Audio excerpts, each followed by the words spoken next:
One game, 90 minutes. That's all it took for the 2026 World Cup to claim its first victim. Gone. Just like that. And here's the part that should stop you cold. No nation has done this in the entire 96-year history of this tournament. Not once. Not ever. If you think this was some knee-jerk panic move after one bad night in Mexico, you have no idea what was already burning behind that dressing room door. So let's go back to the start. Sunday night, Estadio Monterrey, Tunisia's World Cup opener against Sweden. And it wasn't a loss, it was a bloodbath. Sweden 5, Tunisia 1. Alexander Isak scored. Victor Gyökeres scored. Matthias Svanberg scored.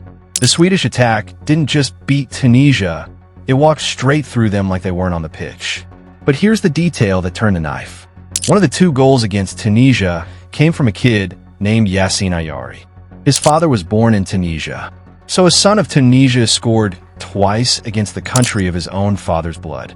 You could not script a crueler opening night if you tried. After the game, coach Sabri Lamouchi stood in front of the cameras and called it painful. His words, "We are shooting ourselves in the foot."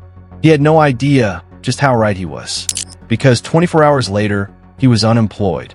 Now on paper, firing a manager after one World Cup game looks insane. Reckless. Panic. But look past the headline, and the real story is this. Lamouchi was already a dead man walking before his flight even landed in Mexico. Start with the results. This was not some respected coach who had one rough night. In his entire time in charge, Lamouchi won exactly 1 game out of 5. 1. A 1-0 scrape past Haiti. That's the entire resume. The warm-ups before the tournament? A horror show. A 1-0 loss to Austria. Then a 5-0 demolition by Belgium.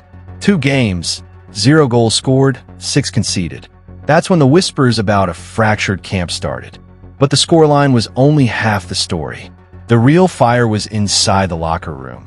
And you can actually see it happen live on camera. In the 72nd minute against Sweden, with Tunisia already being torn apart, Lamouchi subbed off defender Jan Valery. Valery didn't hide it. He walked off the pitch visibly furious at his own coach in front of the entire world. When your own player is seething at you on live television during a World Cup match, that relationship is already a corpse. And then there's the detail that tells you exactly how far gone this was.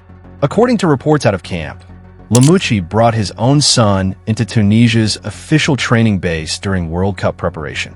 The federation was not happy. Officials reportedly demanded he explain why someone outside the delegation had access to the squad. Think about that for 1 second.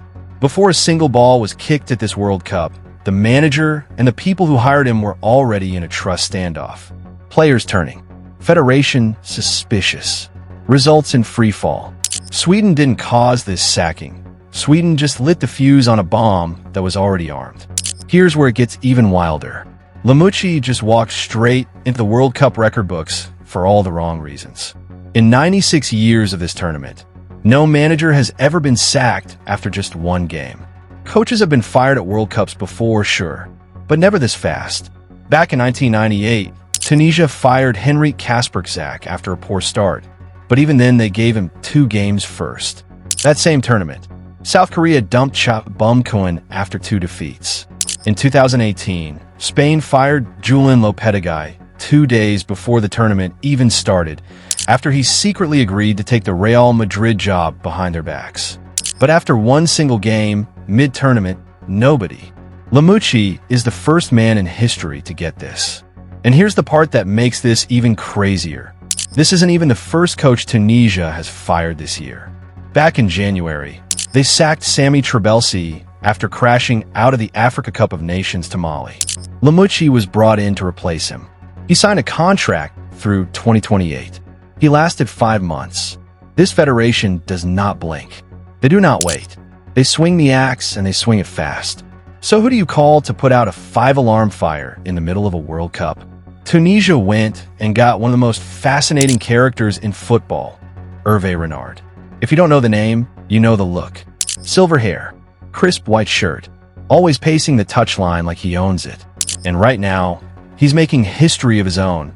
This is his 3rd straight World Cup with a 3rd different country. Morocco in 2018, Saudi Arabia in 2022, Tunisia in 2026. That Saudi Arabia run is exactly why this hire should make you sit up. In 2022, Renard's Saudi side pulled off one of the greatest shocks in World Cup history. They beat Lionel Messi's Argentina, the eventual champions, in their opening match. If anyone alive knows how to walk into total chaos and pull out a miracle, it's this man. He's flying into Monterrey to take charge of a wounded, fractured squad with almost zero time to prepare. Wabi Katsri, Lamucci's former assistant, is staying on board to help the transition. But the group draw shows no mercy. Japan next, then the Netherlands. Two of the most dangerous teams in this tournament. And Renard has to stop the bleeding immediately with a locker room that just watched its own coach get executed. So here's what I want to know from you. Was this a brave, ruthless call by the Federation? Or did Tunisia just press the panic button and torch their own World Cup before it even got going? Did the players force this? Drop your verdict below. And subscribe, because we are barely 5 days into this World Cup, and it is already eating coaches alive. Trust me, this will not be the last one.